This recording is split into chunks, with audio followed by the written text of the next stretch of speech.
ಮನೆಯಲ್ಲಿ ಪೋಷಕರು ಯಾರಾದರೂ ಈ ಶೋ ಶುರುವಾಗಿರುವ ಈ ಹೊತ್ತಲ್ಲಿ ಅಕಸ್ಮಾತ್ TV5 ಆನ್ ಮಾಡಿದರೆ ಅಥವಾ ಮೊಬೈಲಲ್ಲಿ ನೀವು ಈ ಶೋ ನೋಡ್ತಾ ಇದ್ದರೆ ತುಂಬ ಕೇರ್ಫುಲ್ಲಾಗಿ ಈ ಶೋ ಗಮನಿಸಿ. ಬಹಳಷ್ಟು ಕಾರಣ ಇದೆ. ಅದೇ ರೀತಿ ಮಕ್ಕಳು ಕೂಡ, ನೀವು ಅಪ್ರಾಪ್ತರಾಗಿದ್ದರೂ ಇದೇ ಮಾತು, ಪ್ರಾಪ್ತ ವಯಸ್ಕನವರಾಗಿದ್ದರೂ ಕೂಡ ನಂದಿದೇ ಮಾತಿರುತ್ತೆ. ತುಂಬ ಗಂಭೀರವಾಗಿರ್ತಕ್ಕಂಥ ಇವತ್ತಿನ ಕಾಲಘಟ್ಟದ ಅತಿ ದೊಡ್ಡ ಪಿಡುಗಿನ ಬಗ್ಗೆ, ಸಮಸ್ಯೆಯ ಬಗ್ಗೆ ನಾನು ಒಬ್ಬರು ನಿವೃತ್ತ SP, ಇನ್ನೊಬ್ಬರು ಕರ್ನಾಟಕ ಹೈಕೋರ್ಟ್ನ ವಕೀಲರು, ಇನ್ನೊಂದು ಕಡೆ ಸೈಬರ್ ಎಕ್ಸ್ಪರ್ಟ್, ಈ ಮೂರನ್ನು ಕೂರಿಸಿಕೊಂಡು ಈ ಡಿಬೇಟನ್ನು ಶುರು ಮಾಡ್ತಾ ಇದ್ದಾರೆ. ಬೇಕಾದಷ್ಟು ಕಾರಣ ಇದೆ. ನಿಮ್ಗೆ ಆಶ್ಚರ್ಯ ಆಗಿಬಿಡುತ್ತೆ. ಇಡೀ ಇಂಡಿಯಾದಲ್ಲಿ 58 ಕೋಟಿ ಜನ ಬೆಟ್ಟಿಂಗ್ ಆಡ್ತಾ ಇದ್ದಾರೆ ಅಂತ ಹೇಳಿದ್ರೆ ನಿಮಗೂ ಆಘಾತ ಆಗಬಾರ್ದು, ನನಗೂ ಆಘಾತ ಆಗಬಾರ್ದು. ಆ ಒಂದು ಕಾಲಘಟ್ಟಕ್ಕೆ ನಾವು ಹೋಗಿಬಿಟ್ಟಿದ್ದೀವಿ. ಒಂದು ಕಾಲದಲ್ಲಿ ಬೆಟ್ಟಿಂಗ್ ಅಂದರೆ ಏನು? ಎಲ್ಲೋ ಇಸ್ಪೀಟ್ ಆಡ್ತಾರಂತೆ, ಯಾವುದೋ ಇಂಡಿಯಾ ಪಾಕಿಸ್ತಾನ ಮ್ಯಾಚ್ ಅಂತೆ, ಅಪ್ಪ ಮಕ್ಕಳೇ 100 ರೂಪಾಯಿ ಬೆಟ್ಟಿಂಗ್ ಕಟ್ಕೊಂಡಿದ್ರಂತೆ, ಯಾರೋ 5 ಲಕ್ಷ ಬೆಟ್ಟಿಂಗ್ ಕಟ್ಟಿಬಿಟ್ಟಿದ್ರಂತೆ, ಇನ್ಯಾವುದೋ ಕೆಸಿನೋ ಇದೆಯಂತೆ. ಒಂದು ಕಾಲ. ಇವತ್ತು ಹಾಗಿಲ್ಲ. ಇದೊಂದು ಸಾಕು, ಇದೊಂದು ಸಾಕು. ವಿಶ್ವದ ಯಾವ ಮೂಲೆಯಲ್ಲಿ ಕೂತ್ಕೊಂಡು ಯಾವುದೇ ಇಸ್ಪೀಟ್ ಅಡ್ಡೆಗಳಿಗೂ ಹೋಗದೆ, ಯಾವುದೇ ಕ್ಲಬ್ಗಳಿಗೆ ಹೋಗದೆ, ಯಾವುದೇ ಜೂಜು ಅಡ್ಡೆಗಳಿಗೆ ಹೋಗದೆ ಒಬ್ಬ ಮನುಷ್ಯ ಬೆಟ್ಟಿಂಗ್ ಆಡಬಲ್ಲ. ಮನೆಯಲ್ಲಿ 5 ಜನ ಬೆಟ್ಟಿಂಗ್ ಆಡಬಲ್ಲರು. ಲಕ್ಷಾಂತರ ರೂಪಾಯಿಗಳನ್ನು 1 ತಿಂಗಳು 2 ತಿಂಗಳಲ್ಲಿ ಕಳೆಯಬಲ್ಲರು. ಅದೇ ರೀತಿಯಲ್ಲಿ ಪ್ರಾಣ ಕೂಡ ಕಳೆದುಕೊಳ್ಳಬಲ್ಲರು. ಅಪ್ಪನೂ ಕಳೆದಿರ್ತಾನೆ, ಮಗನೂ ಕಳೆದಿರ್ತಾನೆ. ಅಪ್ಪ ಅಮ್ಮನಿಗೆ ಎಷ್ಟೋ ಕಡೆ ಗೊತ್ತೇ ಇರಲ್ಲ. ನನ್ನ ಮಗ ಸೂಸೈಡ್ ಮಾಡ್ಕೊಂಬಿಟ್ಟಾರಿ ಅಂತ ಹೇಳ್ತಾರೆ ಎಷ್ಟೋ ಮನೆಗಳಲ್ಲಿ. ಕೇಳಿರ್ತೀರಿ, ಅನೇಕ ಬೀದಿಗಳಲ್ಲಿ ಮಕ್ಕಳು ಆತ್ಮಹತ್ಯೆ ಮಾಡ್ಕೊಂಡ್ಬಿಡ್ತಾರೆ. ಎಷ್ಟು ವರ್ಷ ಅಪ್ಪ ಅವನಿಗೆ? 19 ವರ್ಷ, 20 ವರ್ಷ ಅಷ್ಟೇ ಹುಡುಗ, ಏನಂತೆ ಅಂತ ಕೇಳ್ತಾರೆ. ಎಷ್ಟೋ ಮನೆಗಳು ಏನು ಹೇಳ್ತಾರೆ ಗೊತ್ತಾ ಕಾರಣ? ನನ್ನ ಮಗ ಜೂಜಾಡ್ತಾ ಇದ್ದ, 1 ಕೋಟಿ ಕಳೆದುಬಿಟ್ಟ, 50 ಲಕ್ಷ ಕಳೆದುಬಿಟ್ಟ, ಸತ್ತೋದ ಅಂತ ಮಾತಾಡಲ್ಲ. ನೋ, ಏನು ಹೇಳ್ತಾರೆ ಗೊತ್ತಾ? ಏನೋ ಲವ್ ಫೇಲ್ಯೂರ್ ಅಂತೆ, ಯಾವುದೋ ಎಕ್ಸಾಮ್ ಟೆನ್ಷನ್ ಅಂತೆ, ಅವನಿಗೆ ತೀರ್ಕೊಂಬಿಟ್ಟ ಅಂತ ಮಾತಾಡ್ತಾರೆ. ನೋ, ನಿಮಗೆ ಗೊತ್ತಿರಲಿ, ಅನೇಕ ಊರುಗಳಲ್ಲಿ ಈ ಒಂದು ಬೆಟ್ಟಿಂಗ್ ಭೂತದ ಕಾರಣದಿಂದಾಗಿ ಅನೇಕರು ಊರು ಬಿಡ್ತಾ ಇದ್ದಾರೆ, ಇಲ್ಲಾಂದರೆ ಜೀವ ಬಿಡ್ತಾ ಇದ್ದಾರೆ. ಫಸ್ಟ್ ಆಫ್ ಆಲ್, ಈ ಲೀಗಲ್ ಬೆಟ್ಟಿಂಗ್ ಅನ್ನೋದನ್ನೇ ಅಕ್ಸೆಪ್ಟ್ ಮಾಡ್ಕೊಳ್ಳೋಕ್ಕಾಗಲ್ಲ ನಾವು. ಎಲ್ರಿಗೂ ಅವೈಲಬಲ್. ಒಂದು ಕಾಲಕ್ಕೆ ಎಲ್ಲೋ ಹೋಗಬೇಕಾಗಿತ್ತು ಆಟ ಆಡೋಕ್ಕೆ, ಇವತ್ತು ಹಾಗಿಲ್ವಲ್ಲ. ಮೊಬೈಲಲ್ಲಿ ಕೂತ್ಕೊಂಡ್ರೆ ಸಾಕು. ಯಾವ ಥರ ಗೇಮ್ ಬೇಕು ನಿಮಗೆ? ಈ ಸ್ಪೀಡ್ ಆಡಬೇಕಾ, ಯಾವುದೋ ಕ್ರಿಕೆಟ್ ಸಂಬಂಧಪಟ್ಟಂತೆ ಬೆಟ್ಟಿಂಗ್ ಆಡಬೇಕಾ, ಇನ್ಯಾವುದೋ ಒಂದಷ್ಟು ಬೆಟ್ಟಿಂಗ್ಗಳು ಆಡಬೇಕಾ, ಎಲ್ಲವೂ ನಿಮಗೆ ಅವೈಲಬಲ್ ಇದೆ. ಹೀಗಿದ್ದಾಗ ಇದೇ ವಿಚಾರಕ್ಕೆ ಸಂಬಂಧಪಟ್ಟಂತೆ ಕರ್ನಾಟಕದ ವಿಧಾನಸಭೆ ಪರಿಷತ್ತುಗಳಲ್ಲಿ ಜೋರಾಗಿ ಚರ್ಚೆಗಳು ನಡೆದಿದೆ.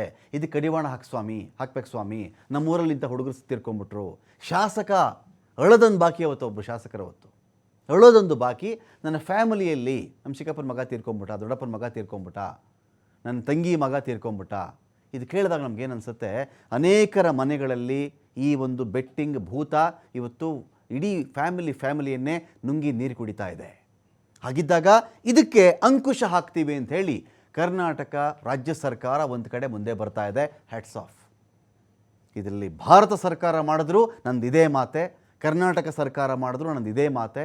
ಈ ದೇಶದಲ್ಲಿ ಯಾವುದೇ ರಾಜ್ಯದ ಯಾವುದೇ ಸರ್ಕಾರ ಈ ಬೆಟ್ಟಿಂಗ್ಗೆ ಕಡಿವಾಣ ಹಾಕುತ್ತೆ ಅಂತ ಹೇಳಿದ್ರು ನಂದಿದೇ ಮಾತು.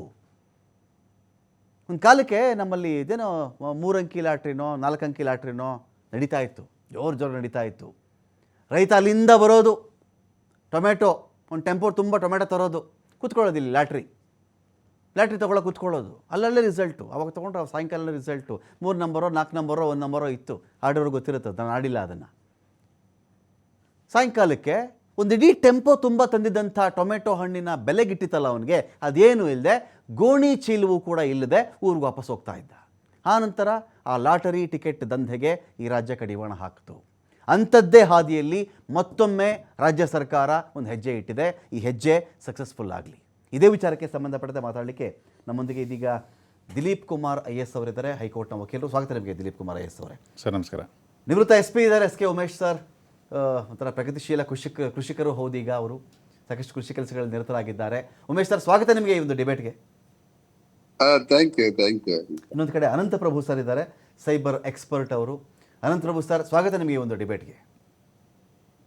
ನಮಸ್ತೆ. Thank you sir. ಸರ್, ಈಗ ನಾನು ಇಲ್ಲಿ ಮೊದಲನೇ ಬಾರಿಗೆ ನನಗೆ ಅನಂತ್ ಪ್ರಭು ಸರ್ನೇ ಕೇಳಿಬಿಡ್ತೀನಿ ಒಂದು ವಿಚಾರಕ್ಕೆ ಸಂಬಂಧಪಟ್ಟಂತೆ. ಸರ್, ನನಗೆ ನನ್ನ ಪ್ರಕಾರ ಬೆಟ್ಟಿಂಗ್ ಅನ್ನೋದೇ ನಾನು ಒಪ್ಪಲ್ಲ. ಅಂದರೆ ಸಮಾಜ ಬೆಟ್ಟಿಂಗು ಅನ್ನೋದನ್ನು ತಗೋಬಾರ್ದಾಗಿತ್ತು. 100ರಲ್ಲೋ 500 ಜನರಲ್ಲೋ 1000 ಜನರಲ್ಲೋ ಒಬ್ಬ ಗೆಲ್ತಾನೆ. ಆ ಗೆದ್ದಿದ್ದು ಹೇಗೆ ಇನ್ಸ್ಪೈರ್ ಮಾಡುತ್ತೆ ಬೇರೆಯವ್ರಿಗೆ ಅಂತ ಹೇಳಿದ್ರೆ, ಅಯ್ಯೋ ನಾನು ಆಡಿಬಿಟ್ರೆ ನನಗೂ 10 ಕೋಟಿ ಬಂದ್ಬಿಡುತ್ತೇನೋ, ನನಗೂ 50 ಲಕ್ಷ ಬಂದ್ಬಿಡುತ್ತೇನೋ ಅನ್ನೋ ಒಂದು ಭ್ರಮೆಯ ಭೂತಕ್ಕೆ ಸಿಕ್ಕಾಕೊಂಡು ಅವನು ಎಂಟ್ರಿ ಆಗ್ತಾನೆ. 5 ಲಕ್ಷ ಹೋಗುತ್ತೆ, 2 ಲಕ್ಷ ಹೋಗುತ್ತೆ, 3 ಲಕ್ಷ ಇಲ್ಲ, ಹೋಗಿರೋದು ಇಲ್ಲೇ ತೊಗೋಬೇಕು, 5 ಲಕ್ಷಕ್ಕೆ ನಾನು ಕೂಲಿ ಕೆಲಸ ಮಾಡಿ ಸಂಪಾದನೆ ಮಾಡೋಕ್ಕಾಗಲ್ಲ ಅಂತ ಮತ್ತೆ ಮತ್ತೆ ಮತ್ತೆ ಹೋಗಿ ಹೋಗಿ ಹೋಗಿ ಹೋಗಿ ಯಾವ 10 ಕೋಟಿ ಗೆಲ್ತೀನಿ 1 ಕೋಟಿ ಗೆಲ್ತೀನಿ ಅಂತ ಅಂದ್ಕೊಂಡಿರ್ತಾನಲ್ಲ, ಅಷ್ಟು ಕಳ್ಕೊಂಬಿಟ್ಟಿರ್ತಾನೆ ಅವನು. ಈ ಬೆಟ್ಟಿಂಗು ಇವತ್ತಿಗೆ ದೊಡ್ಡ ದಂಧೆ, ಲಾಭ ಬರ್ತಾ ಇದೆ, ಯಾರಿಗ್ಯಾರೋ ಟ್ಯಾಕ್ಸ್ ಕಟ್ತಾರೆ ಅಂತಾರೆ, ಯಾರಿಗ್ಯಾರೋ ಕೆಲವು ಪೊಲಿಟಿಕಲ್ ಪಾರ್ಟಿಗಳಿಗೆ ಫಂಡ್ ಕೊಡ್ತಾರೆ ಅಂತಾರೆ. ಹೀಗಾಗಿ ಇದನ್ನು ಒಪ್ಕೊಂಡಿರೋದೇ ಅಪರಾಧ. ಅನೇಕ ಮನೆಗಳು ಹಾಳಾಗ್ತಾ ಇದೆ. ಏನು ಸರ್ ಈ ಸೈಬರಲ್ಲಿ ಅಫಿಷಿಯಲ್ ಆಗಿರ್ತಕ್ಕಂಥ ಬೆಟ್ಟಿಂಗ್ ದಂಧೆಗಳು ಅಂದರೆ ಯಾವುದು, ಅಥವಾ ಅನ್ಅಫಿಷಿಯಲ್ ಆಗಿ ನಡೀತಿರ್ತಕ್ಕಂಥ ದಂಧೆ ಅಂದರೆ ಯಾವ್ಯಾವುದು ಅಂತ ಅನಂತ್ ಪ್ರಭು ಸರ್? ಸರ್, ಈಗ ನಾವು ಬೆಟ್ಟಿಂಗ್ ಅಂತ ಹೇಳುವಾಗ ಅದರಲ್ಲಿ ಸ್ಪೋರ್ಟ್ಸ್ ಬೆಟ್ಟಿಂಗ್ ಇರ್ಬೋದು, ಫ್ಯಾಂಟಸಿ ಲೀಗ್ಸ್ ಅಂತ ಇರ್ಬೋದು, ಕ್ಯಾಸಿನೋ ಸ್ಟೈಲ್ ಗೇಮ್ಸ್ ಇರ್ಬೋದು. ಸೊ ಇದೆಲ್ಲ ಈಗ ಸ್ವಲ್ಪ ಜಾಸ್ತಿ ಆಗ್ಲಿಕ್ಕೆ ಕಾರಣ ಏನಂದ್ರೆ ಈ ಸ್ಮಾರ್ಟ್ ಫೋನ್ ಪೆನೆಟ್ರೇಷನ್ ಅಂತ ಹೇಳ್ತೇನೆ. ಯಾಕಂದ್ರೆ ನಮ್ ದೇಶದಲ್ಲಿ there are millions of users who are using smart phone.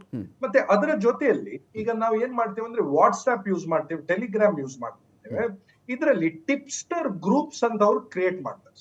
So ಈ ಟಿಪ್ಸ್ಟರ್ ಗ್ರೂಪ್ ಏನಂದ್ರೆ ಕೆಲವು ಯೂಸರ್ಸ್ ಗಳನ್ನು ಸೇರಿಸ್ಬಿಟ್ಟು ಒಂದು ಗ್ರೂಪ್ ಮಾಡ್ತಾರೆ.